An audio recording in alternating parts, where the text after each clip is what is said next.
Welcome to another episode of VATSIM Flyer.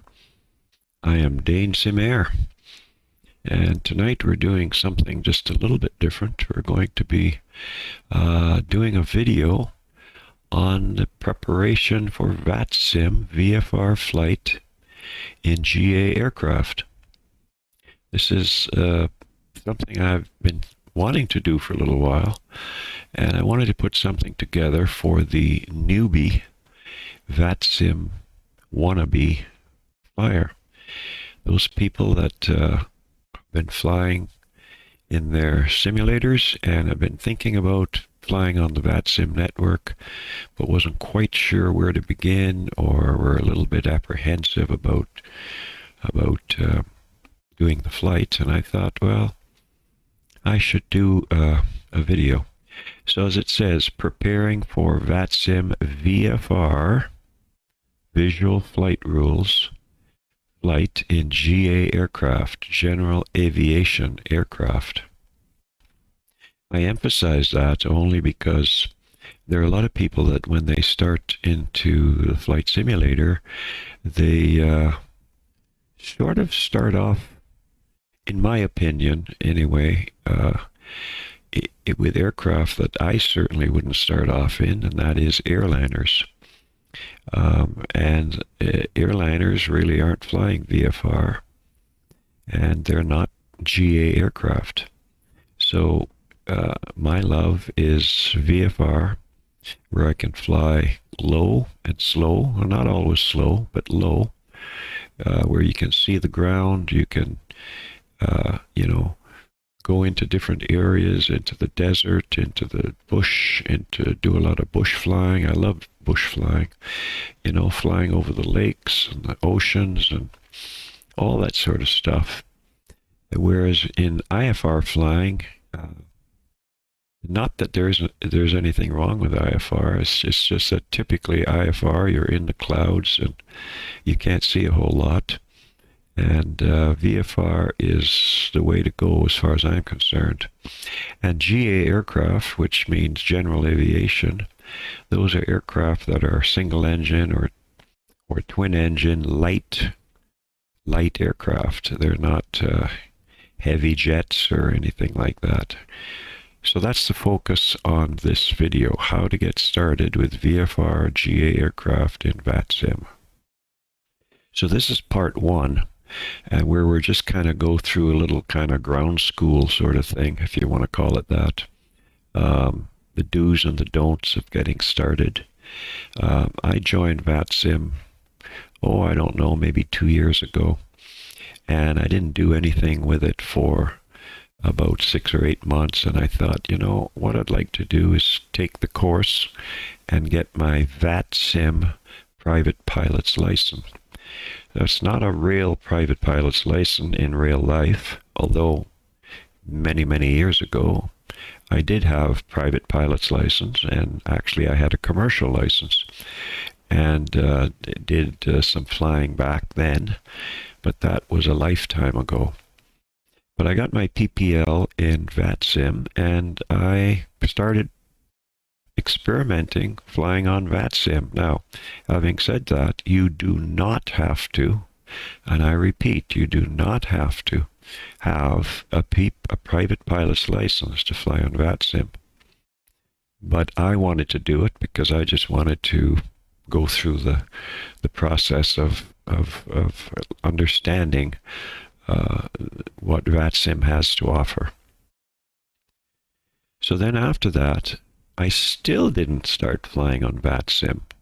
And I think really what it came down to was I was a little apprehensive. Back when I had my commercial license and I did flying in real life, I had absolutely no fear whatsoever of using the radio.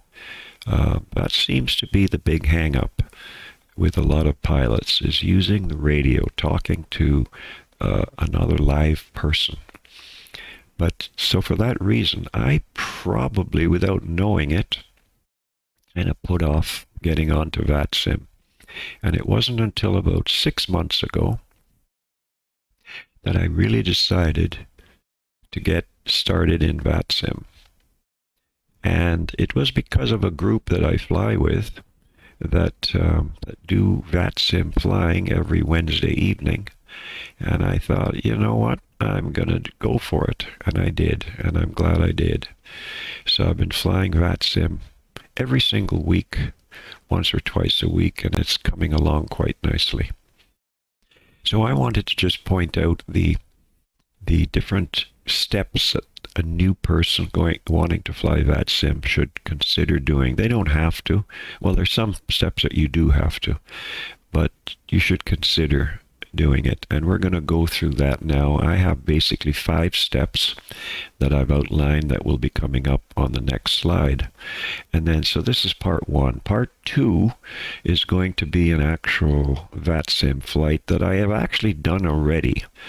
I did it about, it's about a flight I did maybe a month ago. I don't remember exactly when it was, but it was approximately a month ago. So I'm just going to edit that flight a little bit and repost it on YouTube. It's on YouTube now, but I'm just going to clean it up a little and repost it as part 2. And that flight is a flight that is conducted at one airport. And it's doing the pattern work only. I'm from Canada, and in Canada we refer to pattern work as a circuit. But pattern or circuit, it's all the same thing. And that was that flight. And then part 3 is going to be, which I haven't done yet, is going to be a flight from one airport to another airport. And hopefully we'll be able to talk to various controllers along the route. So that's the plan. So let's get started. Okay, this is kind of an intro. As I said, there's 5 points that I have, but this one here is an intro to those points. The first thing I want to say is, before flying on VATSIM, it's really important for the pilot to be competent in, I put it down to 3 things. The first one, which is most important, is know the aircraft that you're flying. Know how to take off, know how to control the various instruments in the aircraft, know what the instruments do, be able to take off and fly a pattern around the airport, a rectangular pattern. So that's really important to know your aircraft before you start flying on VATSIM. The other thing that is very important that you need to be competent in is holding an altitude. So, and the reason why is because if the air traffic controller in this example happens to tell you to maintain an altitude of 3,000 feet, that's exactly what you are supposed to do. Not 2,500 or 3,200, but 3,000 feet. Now, to be honest, sometimes I break that rule and I'm not quite at the assigned altitude. I might be out by 100, or maybe 100 is okay either way. But when you start creeping up 200, 300 feet, 400 feet above your assigned altitude, above or below, that's not good. You need to get to your assigned altitude. So practice holding altitude. And the third thing is be competent in turning to a direction. So quite often the air traffic controller will tell you to turn to a direction. Like an example, turn to a heading of 250 degrees. Well, you're expected to turn to 250 degrees immediately, and not 245 or not 255, but 250 degrees, and you're to hold that heading until you are told otherwise. Okay, let's get into item number 1 of the 5.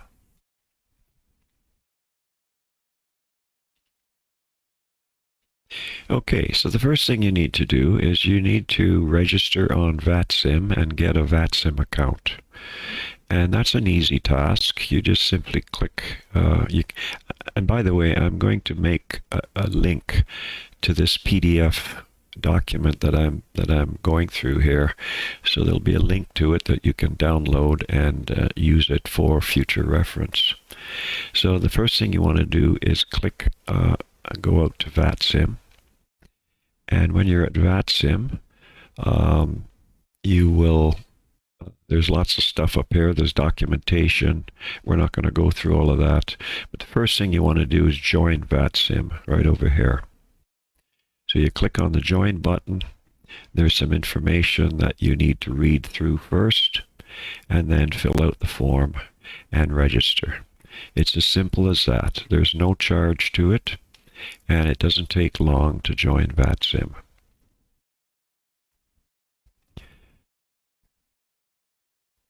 So after you've joined VATSIM, the next thing you're going to need, so these are two absolute musts. You have to have these two things. The next thing you're going to need is what they call a pilot client, a VATSIM pilot client. And basically what that is, it's a standalone program that sits on your computer, and it interacts between your aircraft and VATSIM. It's the link. And if you're flying with Microsoft Flight Simulator or FSX P3D, you will need to have a vPilot client. And you just click on that. That takes you out to the vPilot website, and you just simply go in here and you download the client. If you're flying using X-Plane instead of the Microsoft and the FSX P3D, then you need to get XPilot. XPilot is also very easy to get. You just simply go out to the XPilot website and click the download button, and you'll be getting it downloaded and installed. Okay, item number 3. Now this is not a requirement, but I put it here only because I find this particular website is a really good website to get weather information at the airport that you're planning to fly out of or planning to fly into. Now there's lots of sources for weather information, and we won't go through them here right now, but we will talk about them in the next 1 or 2 points that come up. But I'll just show you what this is like. If you go out to metar-taf.com, and this is what it looks like. It's for all over the world, but we're just going to concentrate. We're going to go to Miami as an example. Miami, Florida. Type in AMIA, which is the ICAO code for the Miami airport. Click the search button. It brings up the Miami airport right here. And to look at it in more depth, you click right in here.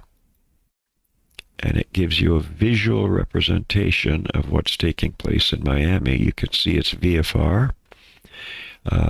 There's few clouds. Temperature is 26.7 degrees Celsius. Winds are 80 at 8 knots. And visibility is 10 miles. And there's virtually no ceiling. And it's telling you the suggested runway to use. They're suggesting runway 8, left, 9, or 12. Because the wind, of course, is favoring those directions. So that's just a suggestion, but it's not a requirement. Okay, item number 4. We're getting down to the end, by the way. Item number 4. There's a lot to cover here, but it won't take long. So the first thing you want to do is you need to have some document or some program where you can create a flight plan. Now there are many programs out there to use. The ones that I'm just going to talk about today is the first one is Little Nav Map. I've been using Little Nav Map for probably 10 years. It's a free program, although Alex, who's the developer of Little Nav Map, has done an amazing job in creating this program. It's more than just a flight plan. It'll give you the weather.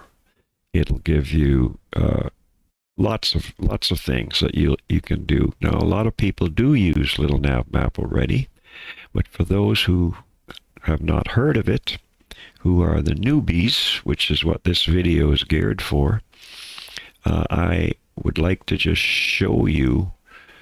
Well, you click this link here, and there's a download.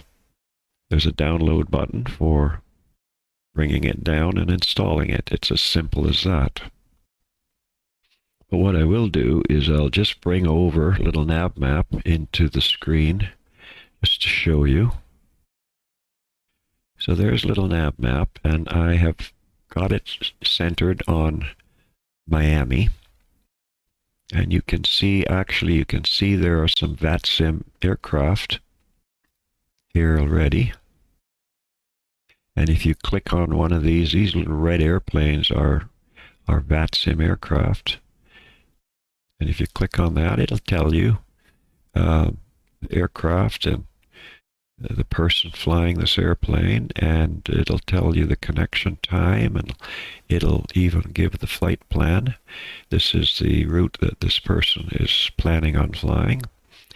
So it gives you all of that. It interconnects with everything going on the VATSIM network. And I talked about weather. If you click on the airport button here, if you just hover over it, you can see the weather is right there. But if you click on it, it brings it up into a sidebar window. It tells you the longest runways. It tells you what the weather is right now, and it gives you the recommended preferred runways to use. 8 left, 8 right, 9 or 12. So that is the Little Nav Map flight planning. Just move that out of the way, shut that down. The next one I'd like to look at, I'm going to skip Navigraph, I'll come back to it. SkyVector. SkyVector is a fabulous free tool on the website. But I must just give a caveat. It's really meant for people flying in the United States. And I'll tell you why in a minute. I'm just going to type in KMIA for the ICAO code up here. See, it gives you weather and everything, so which is really wonderful. It gives you a lot more than just weather. And if you just zoom in right in the center of the screen here to Miami. So there's a Miami airport shown on the US sectional chart. SkyVector uses US sectional charts for the entire United States, and even out into Hawaii and Puerto Rico and places like that. Now, the good thing about these charts is that if you just right-click on it, if you go out here, you can then get all the various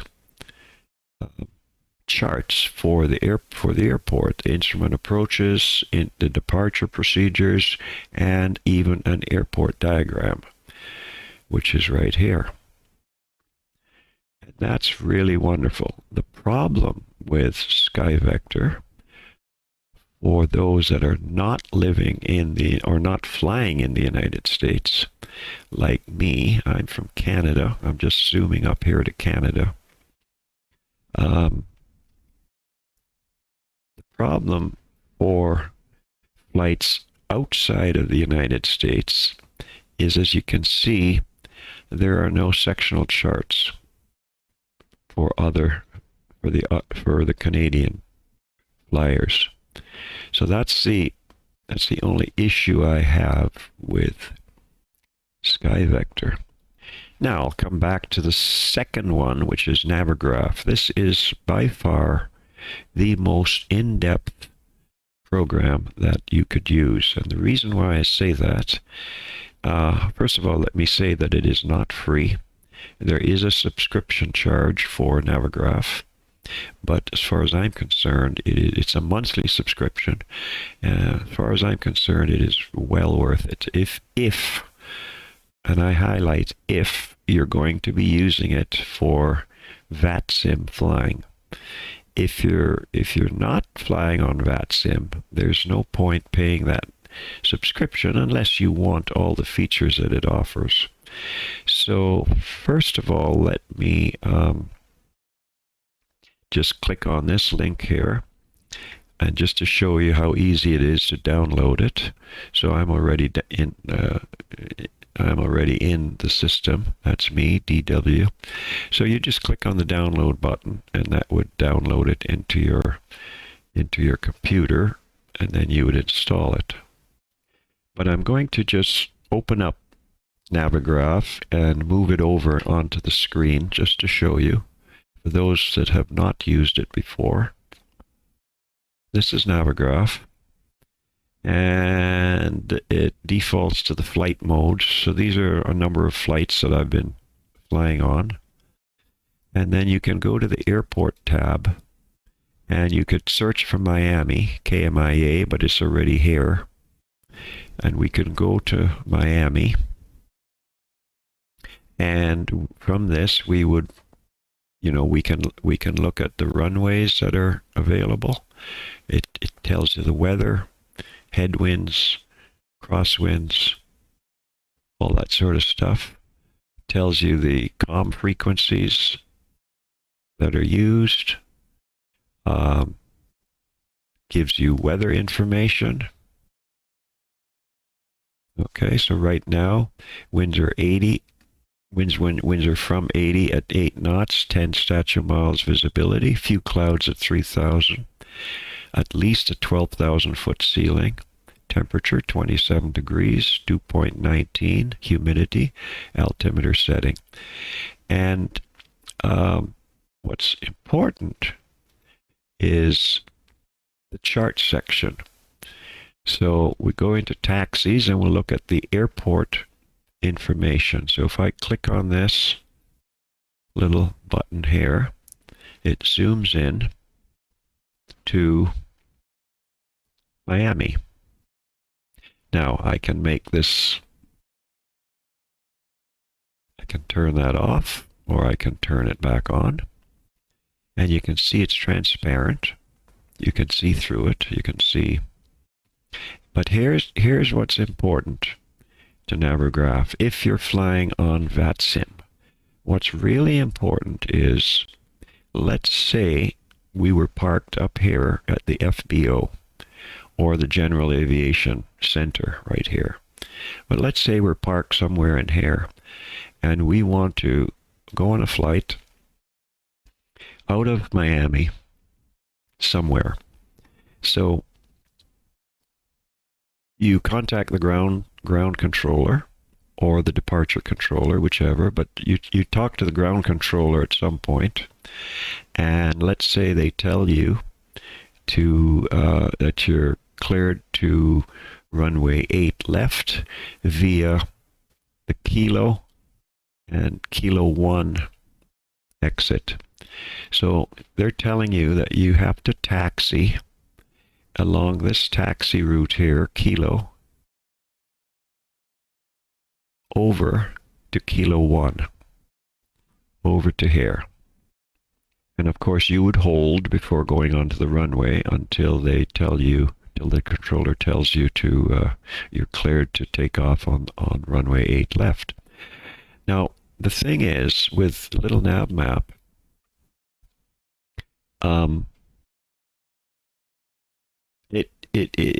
Little Nav Map, how can I explain this? Little Nav Map uses the simulator scenery files, whereas Navigraph and SkyVector, of course, use the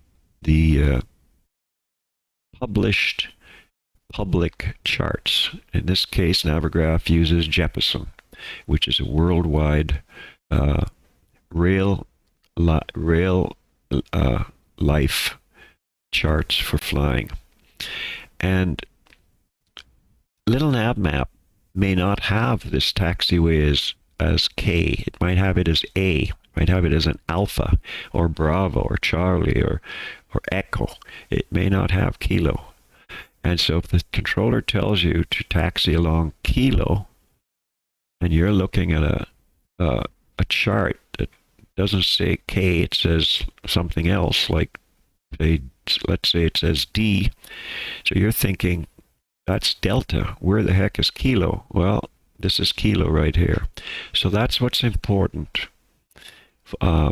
If you're going to fly on VATSIM, you absolutely have to have the up-to-date charts that you're going to be flying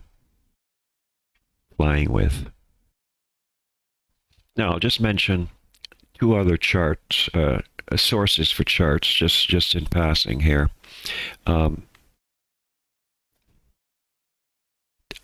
charts that are available, other than Navigraph, SkyVector, would be a chart company called ChartFox. Now, I've, to be honest, never really used them. I've looked at them, but they are available and they are free. And flightplan.com is also free. And I'll show you them in a moment. But ChartFox does not have all of the airports in their database. So sometimes you might look for an airport and it's not listed. Flightplan.com has a lot more airports in their database, not all, but pretty much all of them. And I'll show you those right now. So here's ChartFox. It's a free source. So let's say we want to fly to Miami. You will click here, KMIA. It looks for Miami and it finds it. We click on it. It opens up this window, and let's look at the ground, and let's look at the airport diagram. And there you go. There's the airport chart for Miami. So that's all well and good. There's that FB. Now this is just turned. This is in a portrait view instead of landscape. But there's the FBO that we talked about just a minute ago in the general aircraft section right here. And you'll notice that this is Kilo. This is Kilo all along here. See the K? Kilo, Kilo, Kilo 1. So this chart is a real life chart, and it's great. But now let's say I wanted to go to a different airport. Let's just go back here for a moment. Let's say I want to go to, there's an airport right near Vancouver, British Columbia, where I live, British Columbia, Canada, and it's called Boundary Bay. It's a very popular airport. It's an extremely busy airport for light aircraft and very small commercial aircraft, and it's called Boundary Bay. It's Charlie Zulu Bravo Bravo. So I type that in, it finds Boundary Bay, but look what happens when I click on it. It says, unfortunately, we don't have this airport's chart integrated into our ChartFox just yet. So that's the problem with ChartFox. It does not have all of the supported airports. Now, flightplan.com, on the other hand, is also a very, very good program, and It's free if you use it just for, you can use it for flight planning, but it has quite a database of charts. So if you go into navigation right here, and you go to digital charts right here, type in Miami, KMIA, view the charts, and there you go. There are the charts. And the airport diagram is right here. You can click on that, and there's the airport diagram. We'll just zoom in on this a little bit. And there's the FBO, there's the general aviation area, and there's Kilo taxiway to Kilo 1. So, flightplan.com is a very good source for charts. And it has most of the world airports, not all, but it has a lot more than ChartFox, let's put it that way. Okay, last but not least, we are now going to look at the last item, which is an example script that I created for myself quite a while ago, just to help me and to remind me actually of how to ask and get a clearance, a VFR clearance, not an IFR, a VFR clearance at the airport that you're departing from. So we're going to look at that right now. So I call this my W5. Who is easy to remember. Who, what, who, where, and why. Who, what, who, where, and why. So let me go through them. So the first thing you're sitting in your airplane. The airplane's running, everything's checked out, ready to go. Now you want to taxi out to the runway. You want to get your clearance before you can taxi out.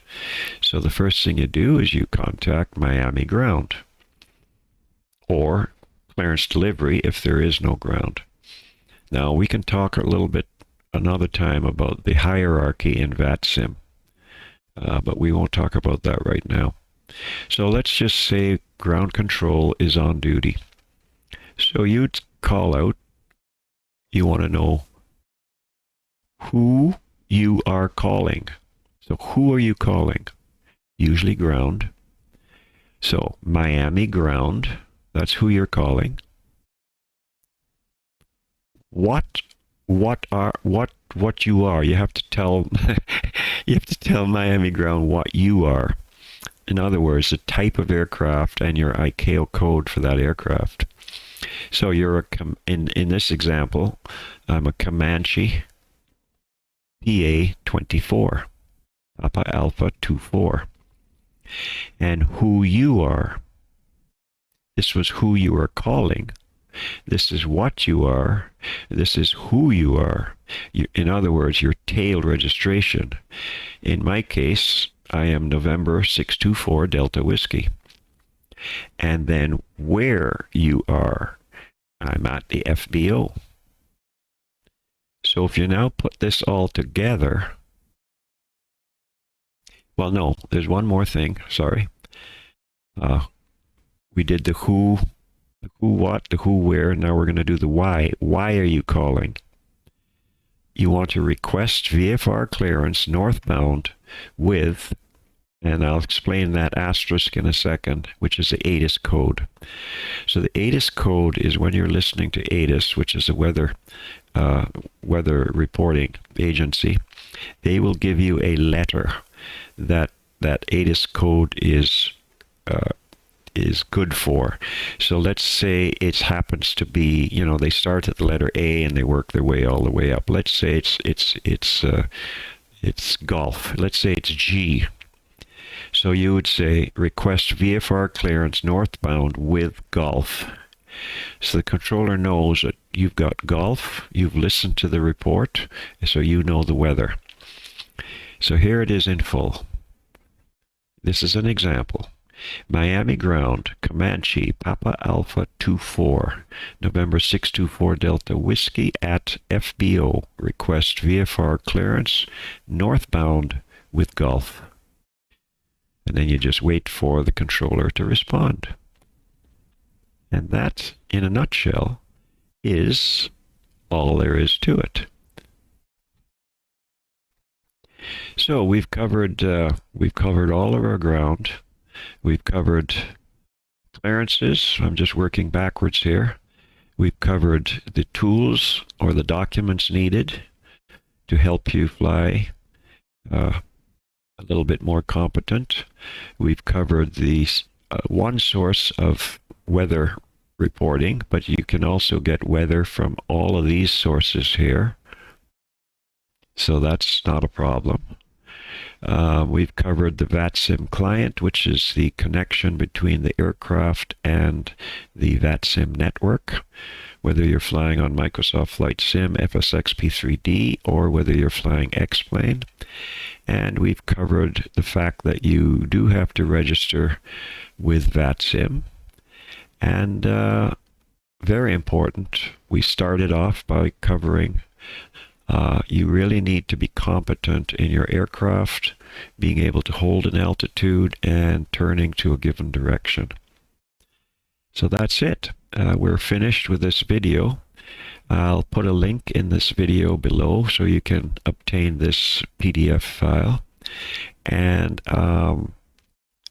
this is part 1. Part 2 on YouTube will be that small flight over the one airport doing a pattern work.